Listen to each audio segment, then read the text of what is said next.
El Señor les bendiga, hermanos, hermanas. Damos gracias a Dios porque Él nos da una nueva oportunidad para compartir la clase bíblica. En esta ocasión, la lección número 15. Los beneficios de la resurrección de Cristo.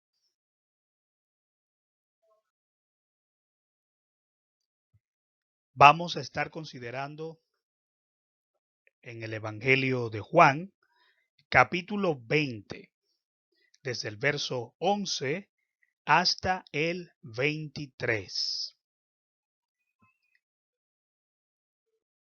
La afirmación fundamental dice: la resurrección de nuestro Señor Jesús ha sido una victoria universal en el que se ha beneficiado tanto el hombre como toda la creación de Dios. El verso para meditar se encuentra en Juan capítulo 20, 15 al 16.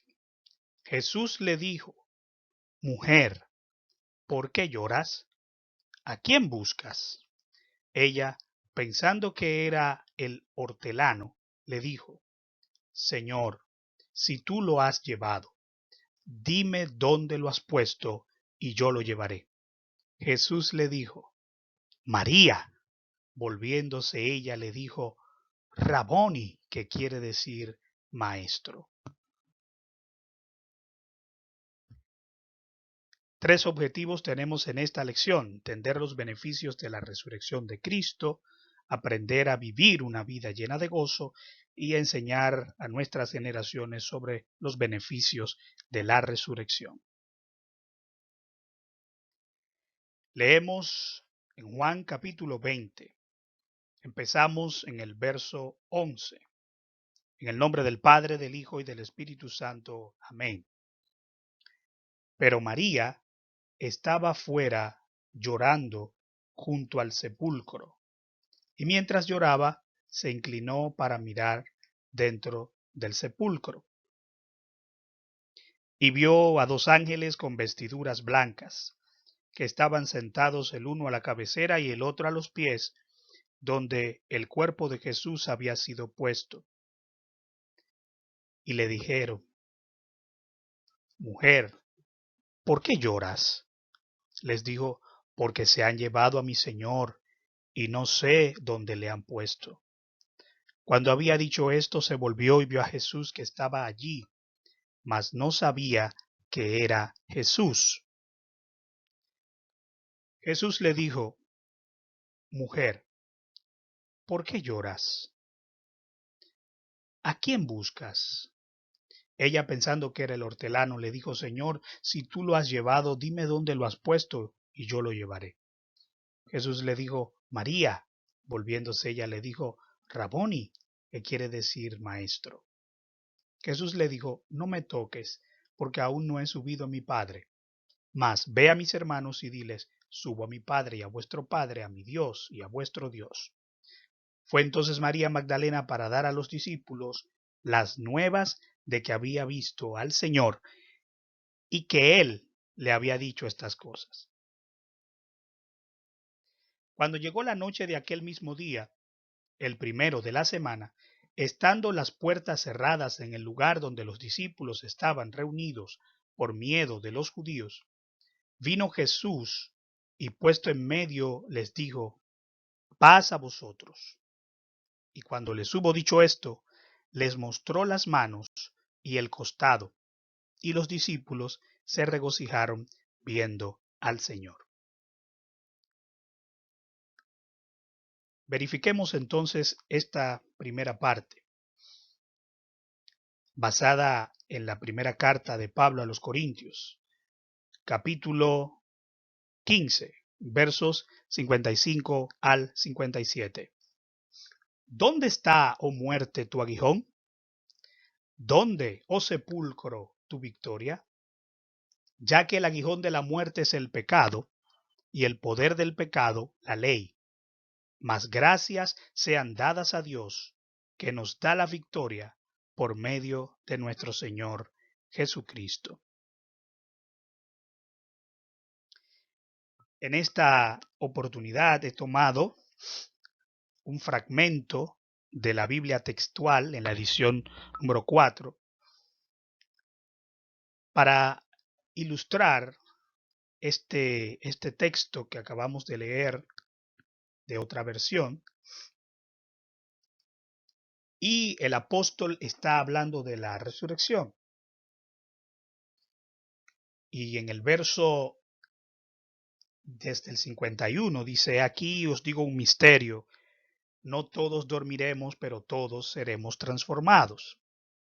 En un instante, en un abrir y cerrar de ojos, a la final trompeta, porque sonará la trompeta, y los muertos serán resucitados incorruptibles, y nosotros seremos transformados.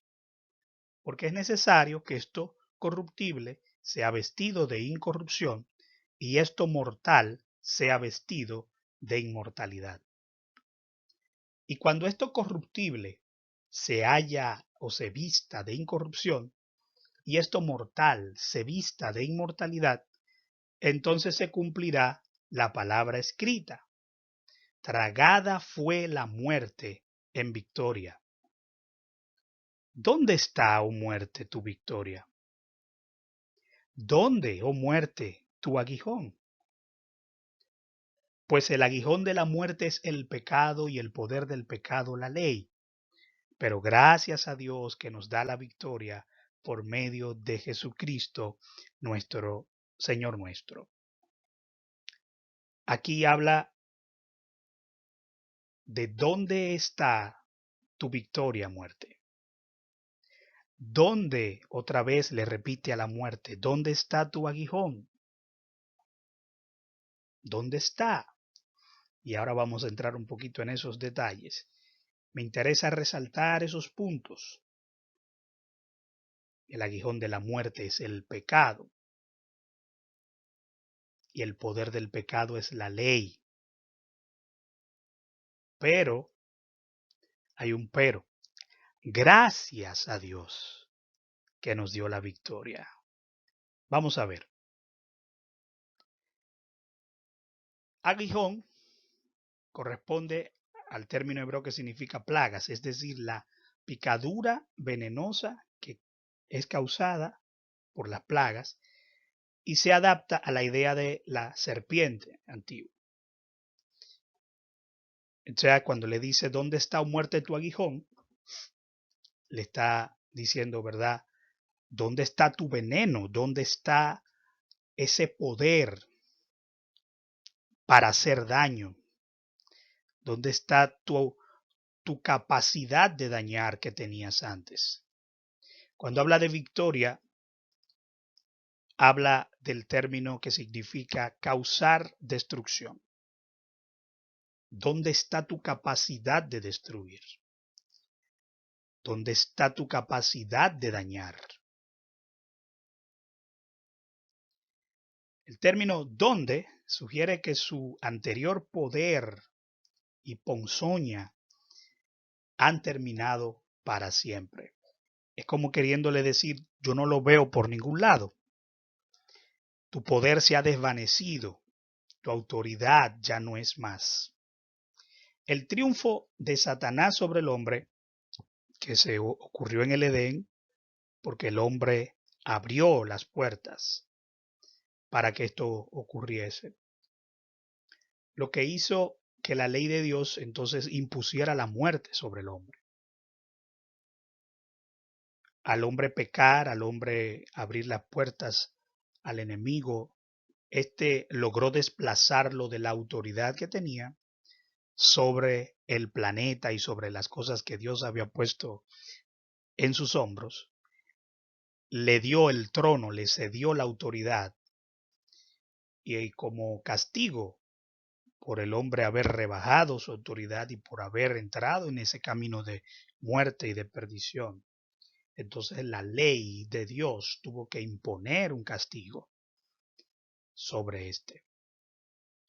Pero cuando nosotros somos liberados, fuimos libertados a través de la muerte y resurrección de Jesucristo, ya el aguijón y la victoria de la muerte han terminado.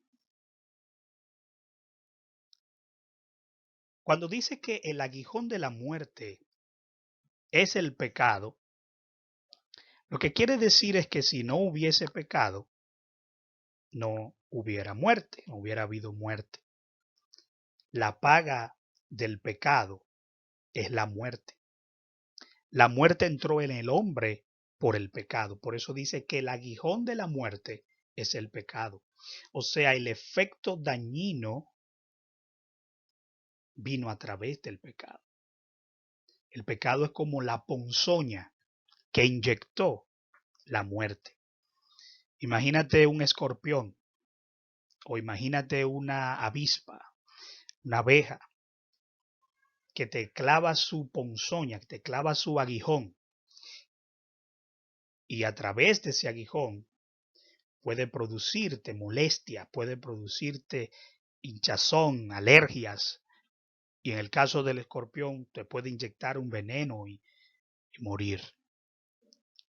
O sea que el aguijón, la fortaleza, el daño por el que vino, a través del que vino fue a través del pecado. La transgresión, la ruptura, la violación de la ley por parte del hombre le dio a la muerte su poder legal sobre él. Como el hombre violó la ley de Dios, como el hombre rompió lo que Dios le había establecido, entonces eso le dio autoridad legal a la muerte sobre él. Eso es lo que quiere decir que el aguijón de la muerte es el pecado. Pero ¿cuál es el poder del pecado? ¿Qué es lo que le confiere al pecado su poder, su autoridad? La ley. Porque sin la ley, el pecado no hubiera sido, no fuera percibido, ni fuera imputado. En el libro de Romanos, en la carta del apóstol a los romanos, en el capítulo 3, en el verso 20, ya que por las obras de la ley ningún ser humano será justificado delante de él, porque por medio de la ley es el conocimiento del pecado.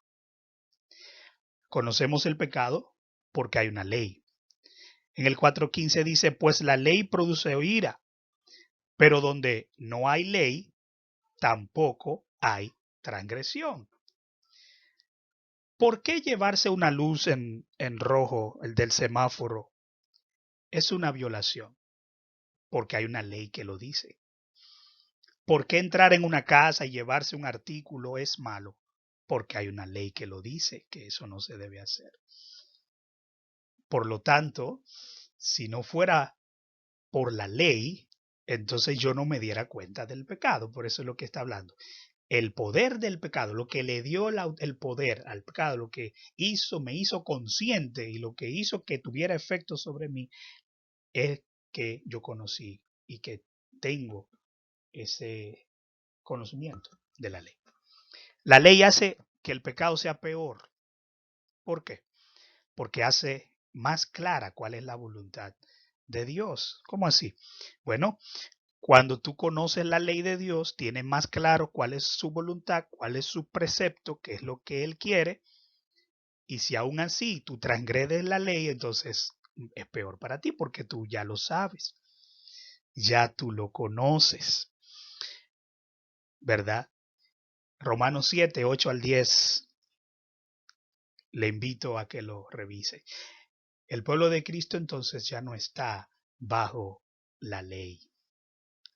Y entonces si no estoy bajo la ley, si la ley no me gobierna, si la ley directamente no es la que me rige, entonces si el poder del pecado es la ley y yo no estoy bajo la ley, entonces el pecado no tiene poder sobre mí. Porque él actúa, él se activa en presencia de la ley. Y si no hay si la ley no está activa sobre mí lo que según lo que estamos leyendo, entonces el pecado no se puede enseñorear de mí. También dice, gracias a Dios que nos da la victoria. La victoria no se debe a nosotros. La victoria que podamos alcanzar sobre el pecado, sobre la muerte, no se debe a nosotros. No es por nuestra iniciativa ni por nuestra facultad o por nuestra obediencia. Dice el Salmo 98.1, cantad a Jehová cántico nuevo, porque ha hecho maravillas. Su diestra lo ha salvado y su santo brazo. O sea que quien ha hecho y quien ha dado la victoria es el Señor. Dice que Él nos la da la victoria. O sea que hay una certeza de que la tendremos porque Él nos la da, Él nos la entrega. La muerte y el Hades pretendieron ganar, pero en realidad Dios les ha arrebatado la victoria y la ha entregado a los suyos. Y dice el texto que es por medio de Jesucristo. El medio para la victoria es Jesucristo. A través de Jesucristo es que nosotros venimos a tener victoria en el Señor Jesús, en nuestro Padre, ¿verdad? A través de Jesucristo es que tuvimos la victoria. Oseas capítulo 13, verso 14. Oh muerte, tomamos un fragmento del verso. Yo seré tu muerte y seré tu destrucción, oh Seol. El Señor está diciendo que Él será la muerte de la muerte, que Él va a tener la victoria sobre la muerte y que Él va a destruir al Seol. Al que destruye, Él es su destructor. Al último enemigo que es la muerte, Él va a ser su muerte. Eso es lo que dice Oseas capítulo 13, verso 14, y en lo que, a lo que está haciendo alusión el apóstol cuando dice que él está citando la escritura. Él cita es esto, Oseas capítulo 13, verso 14. Hablamos entonces ya de los efectos, directamente ya empezando a hablar de los efectos que tiene la tristeza, o mejor dicho, los efectos que tiene sobre nosotros la pérdida de un ser querido, la muerte. La muerte puede dejar en nosotros tristeza y soledad. Y ahí es donde entramos al texto principal, ya después de esta introducción maravillosa que nos hace Pablo en Corintios acerca de la certeza de la victoria que tenemos por que el Señor venció a la muerte. Juan capítulo 20, desde el verso 11 en adelante.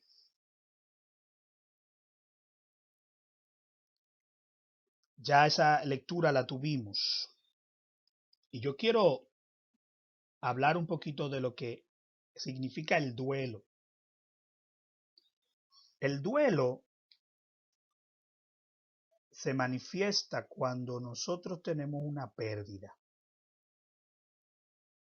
Esa pérdida, como habían tenido los discípulos que acababan de perder a su maestro, acababan de perder a aquel que les había enseñado, que los había adiestrado, que estuvo con ellos, que los había cuidado. Su maestro se había perdido. Y el duelo es un mecanismo humano, un mecanismo que tiene el ser humano para lidiar con las situaciones adversas, para manejar las pérdidas emocionales. Y tiene varias etapas, varias etapas. Yo quise traerles, no voy a entrar, porque esa no es la intención de la clase, no voy a entrar en definir demasiado esto, pero hubo una psiquiatra llamada Elizabeth Kubler-Ross que definió esto. Ella trabajaba en cuidados paliativos y se vio mucho con personas involucradas, con personas que estuvieron cercanas a la muerte y personas que ya estaban en una situación crítica de su vida. Y ella establece las etapas por las que pasa una persona cuando tiene una pérdida. Hay 5 etapas bien conocidas de este modelo. Primero, una etapa de negación. Luego, una etapa de ira. Luego se habla de una etapa de negociación. Luego, una de depresión. Y posteriormente, una de aceptación. O sea que la persona va atravesando por diferentes etapas. Cuando tú recibes el golpe, cuando recibes la noticia de la pérdida, que yo me imagino que cuando muchos de los discípulos, ¿verdad?, recibieron esta noticia y todas estas personas de que el maestro ha muerto, la primera etapa es una denegación. La primera reacción que tú tienes es negar la realidad, rechazar de manera consciente o inconsciente lo que está ocurriendo. Es un mecanismo de defensa para amortiguar el shock. Esto no me puede estar pasando a mí. No, esto no ocurrió, no es verdad. Vamos a buscar otra respuesta, pero no es cierto. Una etapa que te choca y tú comienzas a negar. Luego hay una etapa de ira, cuando ya el hecho está ahí, no se puede ocultar, no se puede negar, no se puede esconder, ya sabemos, ya murió, ya se fue, ya partió. La evidencia es innegable, por eso muchas personas que han perdido sus familiares, hasta que no ven el cuerpo, hasta que no logran estar en la realidad y ver que sí, que falleció, muchas veces no lo niegan, tienen una etapa todavía en la que se niegan a creerlo. Luego la etapa de ira es, ¿por qué yo? ¿Por qué me ocurre a mí? ¿Quién fue el culpable de esto? Me enojo contra alguien. ¿Quién fue el responsable? Es una etapa en la cual tratamos de preguntarnos el por qué, qué fue lo que hice mal, qué fue lo que pasó, fue por mi culpa. Una etapa de ira, una etapa de culpar, de que, bueno, no es justo lo que me está pasando porque yo no me lo merezco. O esa persona no se lo merece. Él era alguien bueno, él era alguien que no hacía daño. No es posible, hay una ira. Luego viene una etapa de negociación.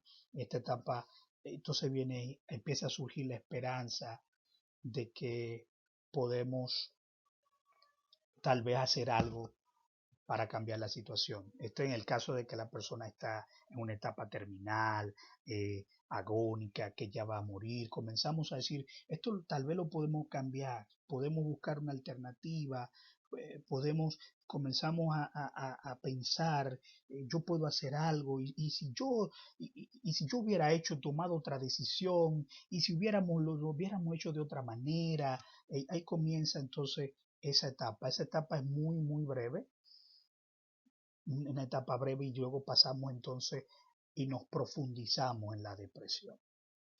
Esta etapa, entonces comienza la persona a comprender realmente lo triste, lo que ha pasado, realmente lo internaliza y entonces ahí se profundiza,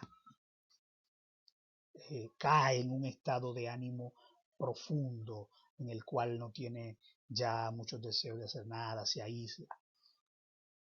Y luego entonces, ¿qué pasa esta etapa? Viene una etapa de aceptación, donde ya eh, entendemos nuestra pérdida, sabemos lo que ha ocurrido y tratamos de buscar la alternativa para seguir adelante.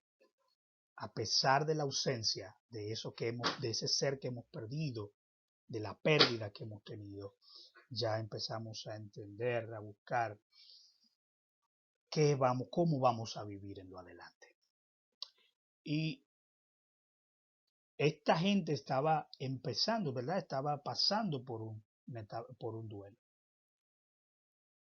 Aquí hay una gráfica donde ustedes pueden ver las diferentes etapas en el proceso de pérdida según el modelo de Elizabeth Kubler-Ross, según lo hemos mencionado, que lo pueden revisar más detenidamente, ¿verdad? La negación, la ira, la negociación, la depresión y la aceptación.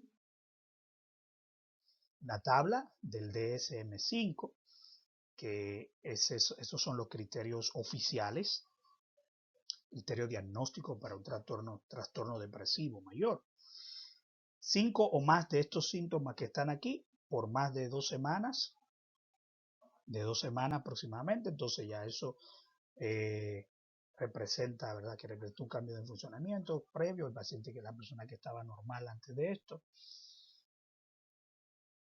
El paciente va a presentar una serie de síntomas que ustedes ven ahí en esa tabla.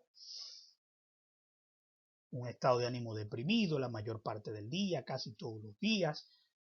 Disminución importante del interés o placer por toda o casi todas las actividades la mayor parte del tiempo, casi todos los días. Pérdida importante de peso sin hacer dieta, no hay una causa justificada, pérdida del apetito o un aumento de peso.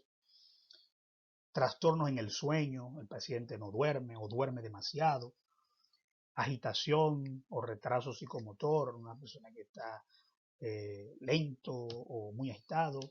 Fatiga, pérdida de energía, no tiene deseo de hacer nada. Sentimiento de inutilidad o culpabilidad excesiva o inapropiada. Disminución de la capacidad para pensar adecuadamente o concentrarse para tomar decisiones. Pensamientos de muerte, ideas suicidas, intento de suicidio.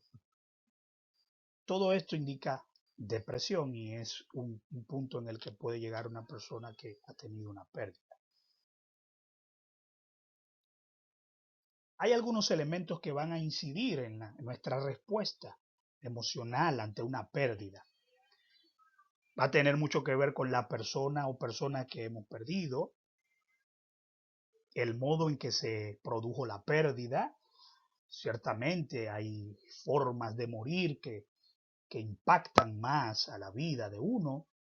Hay modos en que la persona pierde a su ser querido que como que ya uno se va adaptando, aunque uno nunca está preparado para la pérdida, pero tal vez no es lo mismo para una persona que ve la evolución de su paciente, de su persona, que lucha por él, que lo lleva a un tratamiento, hace una serie de cosas que una persona que salió normal de su casa y de repente lo llaman, murió. O sea, el modo en que se ha producido la pérdida también incide en cómo vamos a responder. El tiempo, la intensidad y circunstancias de la relación, ¿verdad? O lo imprevisto de la pérdida. No nos hemos ido del tema, estamos hablando de cómo estaban los discípulos, cómo estaban los seguidores de Jesucristo, ¿verdad? Si la persona que ellos habían perdido era quien ellos y quien esa persona decía que era una pérdida importante. ¿Cómo se produjo esa pérdida? La manera en que murió el Señor, la intensidad, las circunstancias de la relación, vivían día a día con Él, comían con Él, dormían con Él. Todo fue una relación muy intensa a tiempo completo durante el tiempo que duró el ministerio del Señor. Y muchos de ellos no estaban esperando que el Señor iba a morir. Ellos estaban confiados en que ese iba a ser su redentor, su salvador, aquella persona que iba a tomar el reino. Por lo tanto, su respuesta emocional fue desplomarse, caerse. Les dio muy duro la muerte del Señor a ellos. Por eso muchas veces no podemos culparlo a la ligera de algunas actitudes que tomaron, de algunas conductas. Tenemos que entender esto para también reflejarnos nosotros en ciertas situaciones en las que podemos pasar. Las consecuencias de las pérdidas: gran dolor, tristeza, desestructuración. De repente el que murió es la persona que suple o es la persona que sirve de eje a la familia.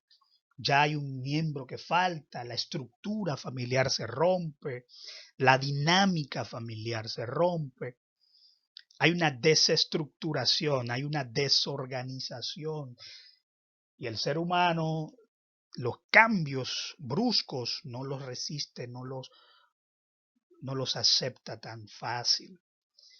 El cuerpo humano incluso responde, se adapta cuando los cambios son lentos, cuando son ligeros, pero cuando los cambios son bruscos, hay una desorganización, una pérdida de estructura que nos lleva a nosotros actuar de manera errática en muchas ocasiones, por el dolor y por todo lo que estamos pasando en ese momento.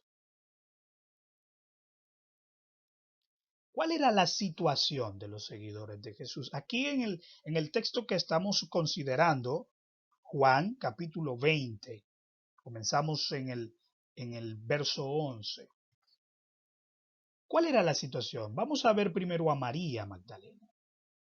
María Magdalena estaba llorando mucho, dice, pero María estaba fuera llorando junto al sepulcro. Y mientras lloraba, dice, se inclinó para mirar dentro del sepulcro y vio a dos ángeles con vestiduras blancas que estaban sentados, el uno a la cabecera y el otro a los pies, donde el cuerpo de Jesús había sido puesto. Dice que ella estaba mirando, tratando de ver lo que estaba ocurriendo, pero ella no reconoció que eran ángeles.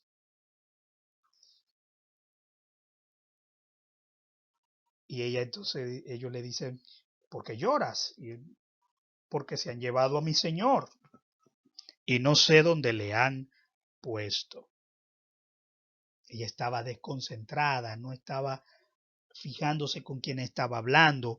A usted le ha pasado eso. A veces usted está en una situación y de repente usted no sabe con quién habló, usted no sabe lo que le dijo, usted no sabe en qué tono se lo dijo. Y después cuando usted vuelve a la calma, dice, pero ven acá, yo hablé con fulano, yo le dije tal cosa, yo hice esto, yo hice... Muchas veces no reconocemos la circunstancia en la que estamos. Otra situación en la que ya estaba era que tenía un sentimiento de impotencia. Dice, se han llevado a mi Señor, yo no sé dónde lo pusieron. Perdí el control, no tengo el control de la situación, me siento impotente.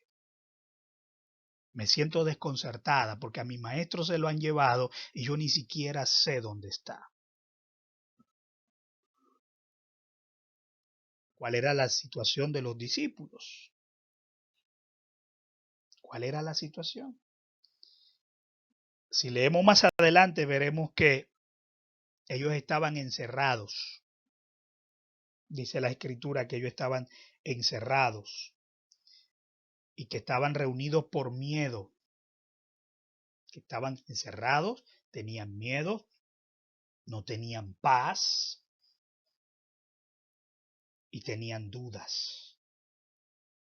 Esa era la situación de ellos en ese momento. Esa era la situación por la que estaban pasando esa gente. ¿Mm? Por eso el Señor cuando entra a ti, lo primero que le dice es paz, porque no tenían paz. Era una situación difícil por la que ellos estaban pasando realmente.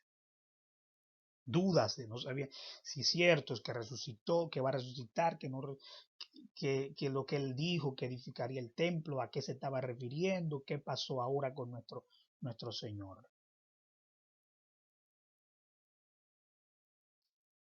Pero bueno, dejemos verdad, no quiero provocarles que se pongan a llorar. Todo pasa, todo cambia, y más cuando el Señor está en medio de la situación. En esa situación difícil en la que se encontraban Magdalena, los discípulos, que se encontraban los seguidores del Señor, Jesús, entonces aparece Jesús en la escena. Mientras Jesús no estaba en la escena, había una situación de dolor, una situación difícil. Pero ahora vamos a ver cómo gira la historia cuando aparece Jesús en la escena. Cuando Jesús aparece en nuestra escena, ¿qué pasa con el duelo, con el dolor, con el temor, con la duda? Y esta parte B dice, Jesús cambia nuestro lamento en gozo. Juan capítulo 20. Seguimos y ahora en el verso 14. Cuando había dicho esto, o sea que no sabía dónde le habían puesto a su Señor, se volvió y vio a Jesús que estaba allí, mas no sabía que era Jesús. Jesús le dijo, mujer, ¿por qué lloras?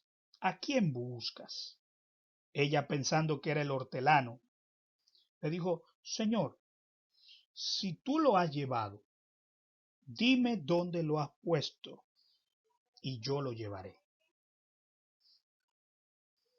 Jesús le dijo, María. Volviéndose ella le dijo, Raboni, que quiere decir maestro. Aquí viene entonces el encuentro con Jesús. Y él le pregunta, ¿por qué lloras?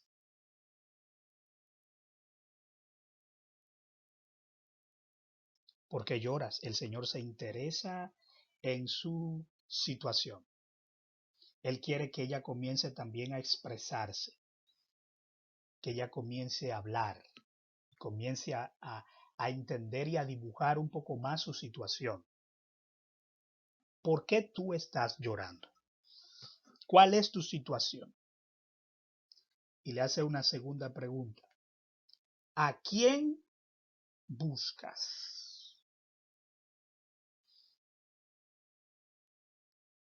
¿A quién buscas? Le está haciendo que ella se haga un planteamiento. Ella le dice, mira, vamos a hablar. Claro, si tú tomaste el cuerpo y te lo llevaste, le hiciste algo, mira, no bromees conmigo, no me pongas a perder tiempo, estoy en una angustia, estoy mal, dime rápidamente, ¿qué fue lo que hiciste? Si tú te lo llevaste, dime dónde está, yo voy, lo busco, yo resuelvo, no te preocupes, como cuando tú estás en un momento así difícil. Mira, no importa, si tú no me puedes ayudar, pero por lo menos dime dónde está, yo voy, yo resuelvo, yo hago lo que tenga que hacer. Ella estaba en una situación desesperante, ya se estaba desesperando. Entonces el Señor le dice, María, pero María, ¿alguien te ha hecho reaccionar así en algún momento? Como que tú no escuchas nada, como que está nublado y todo, tú piensas como que el mundo se está cayendo y alguien se para frente a ti, te mira a los ojos y te dice, Juan, María, reacciona, hey, ¿qué está pasando? Y le dice, María, ¿qué pasa? ¿Qué te está ocurriendo? Mírame. Y ella conocía esa voz, pero como que no había entrado en razón. Entonces ella le dice, maestro, ahí se entabla una conexión. Ella cae de nuevo en su raciocinio y comienza entonces a ver cuando el Señor viene a nuestro encuentro y nos llama y nos establece y escuchamos su voz y establece su propósito en nosotros, la situación comienza entonces a cambiar. Muy bien, Juan 20, 17 y 18. Jesús le dijo, no me toques, porque aún no he subido a mi Padre. Mas ve a mis hermanos y diles, subo a mi Padre y a vuestro Padre, a mi Dios y a vuestro Dios. Fue entonces María Magdalena para dar a los discípulos las nuevas de que había visto al Señor y que Él le había dicho estas cosas. A esta diapositiva le he titulado de seguidora asustada y triste a mensajera del Maestro. Y aprovecho para recordar aquí que la primera persona que tuvo la oportunidad de ser portadora de la buena nueva de que Jesucristo había resucitado fue una mujer. Se llevó esa gloria, esa victoria de ser la primera persona que fue a decir la noticia, pero fue también la primera persona que fue a saber del maestro, a ver cómo estaba, a ver qué había pasado con él. Las mujeres siempre han tenido esa bendición. Él le dice, no me toques, no me toques. Hay una versión que a mí me gusta mucho, que es la Biblia textual. Y en la Biblia textual, la expresión que el Señor utiliza a mí me llamó mucho la atención. Y es que el Señor, en la textual, en la Biblia textual, Jesús le dice, no me retengas, porque aún no he subido al Padre. No, no te aferres a mí, en otro sentido. Hay un escritor que habla de que el término que hay utilizado es, no te aferres a mí ya. No es momento ahora de sentarnos aquí al lado de la tumba a que yo te cuente todo lo que pasó y qué fue lo que ocurrió. No es momento, no me retengas. Porque María, obviamente, desde cuando vio al Señor y que el Señor le habla y que ella ve a su maestro, ¿qué ustedes creen que ella hizo? Corrió a abrazarlo. Abrazarlo. Imagínate tú que tienes un familiar que pensabas que estaba muerto y que lo estabas buscando y que estaba desesperado y de repente aparece tu familiar y tú dices, oh, fulano, apareciste, bueno, ok, está bien. No, no, no, no, no. Lo primero que tú vas a hacer es lanzártele arriba, abrazarlo, a besarlo, a mirarlo y vuelve y lo mira y vuelve y lo abraza y vuelve y lo mira. El Señor le dice, María, no me retengas, no me toques, no me distraigas, no he subido al Padre. Ahora te voy a encargar algo. Ve a mis hermanos y diles. O sea, pasa de ser alguien asustadizo y triste y llorón a alguien que tiene una misión encomendada por el Señor. Ve a mis hermanos y diles. Yo estaba revisando y realmente uno de los comentaristas hace una acotación aquí que también es importante y yo creo que es interesante verla. Es la forma en cómo el Señor se dirige a sus discípulos, a sus seguidores en diferentes etapas. Un momento que eran sus siervos, pues sus discípulos, luego eran sus amigos, ahora le llama hermanos. Interesante, ¿verdad? Como esa relación, diríamos que fue profundizando en el Señor. ¿Cuál era el mensaje? Yo subo a mi Padre y a vuestro Padre, a mi Dios y a vuestro Dios, como los había prometido. Aquí hago un paréntesis breve, porque en el comentario exegético y explicativo de la Biblia, cuyos editores son Roberto Jameson, a R. Fawcett y David Brown. Ellos hacen aquí una acotación también en cuanto a esto que dice el Señor: subo a mi Padre, a vuestro Padre, a mi Dios y a vuestro Dios. Él no dice subo a nuestro Padre y nuestro Dios. Fíjese que él dice subo a mi Padre y por extensión mía ya será vuestro Padre. Pero lo que quise resaltar en de este comentario exegético que les mencioné es que los padres de la iglesia que hicieron estudios profundos, ¿verdad?, solían llamar la atención con respecto a esto, como expresamente dicho, para distinguir entre lo que Dios es para Jesús y lo que es para nosotros.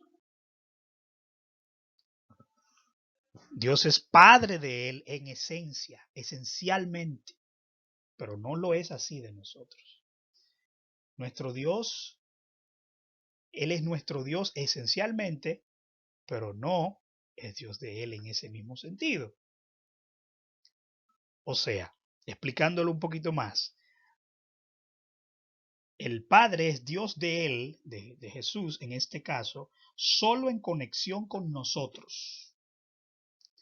Y es nuestro Dios solo en conexión con Jesús. O sea, cuando el Señor dice esta frase, nos está conectando al Padre, aunque no somos en esencia,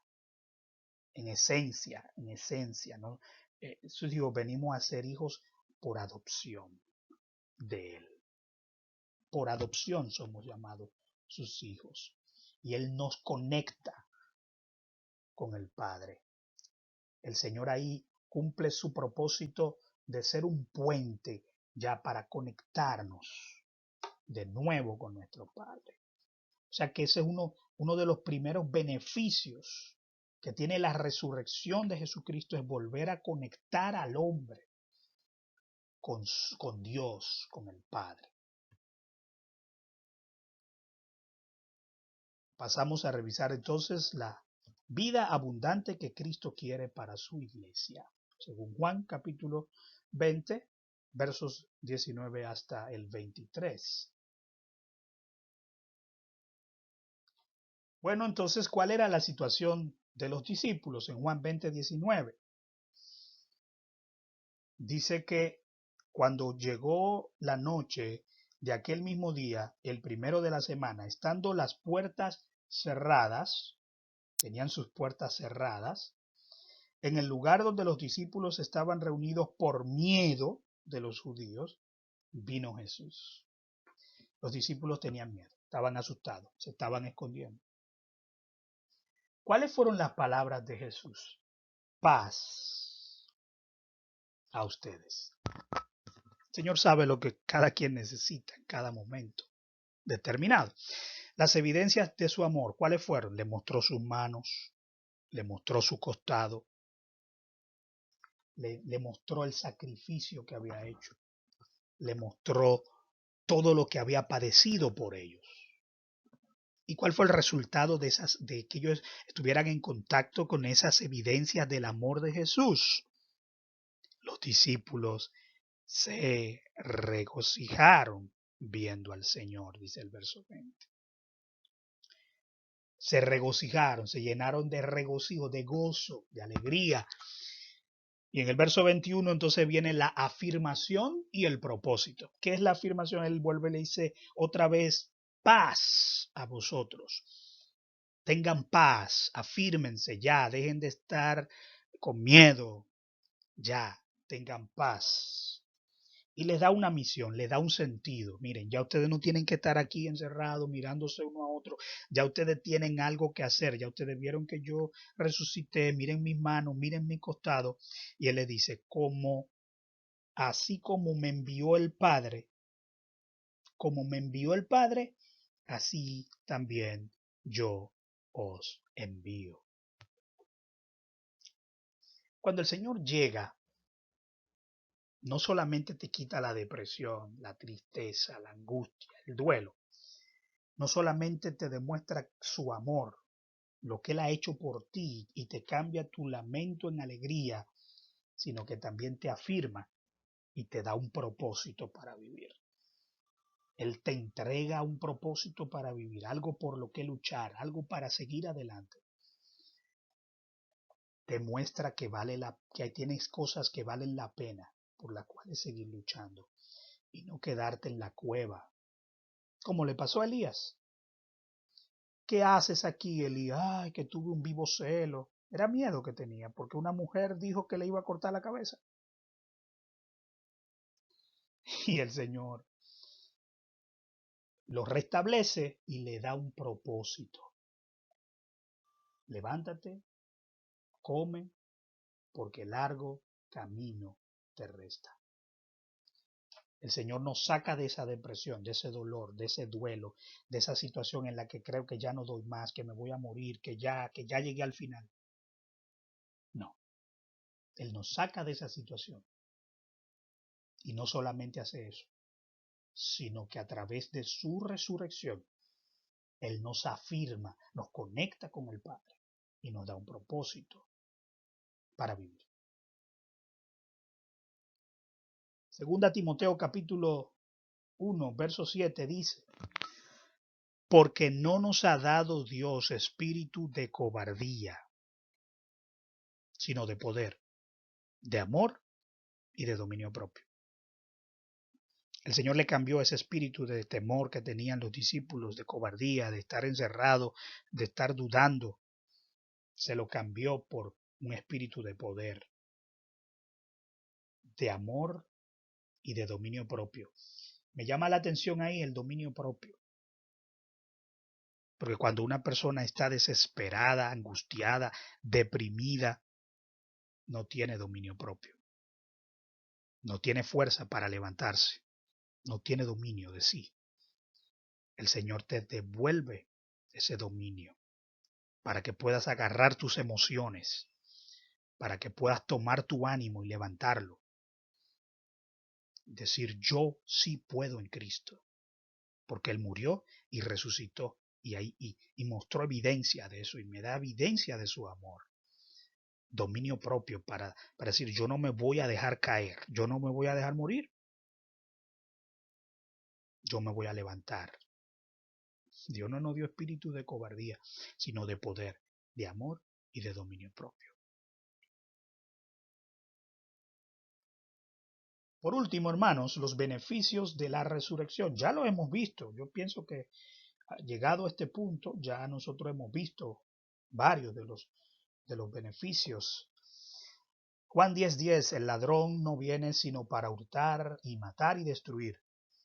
Yo he venido para que tengan vida y para que la tengan en abundancia. Aquí en esta tablita, en esta diapositiva, muestro así resumida los beneficios de que el Señor haya resucitado, la salvación de nuestras vidas. Nos conecta con el Padre, nos da sanidad.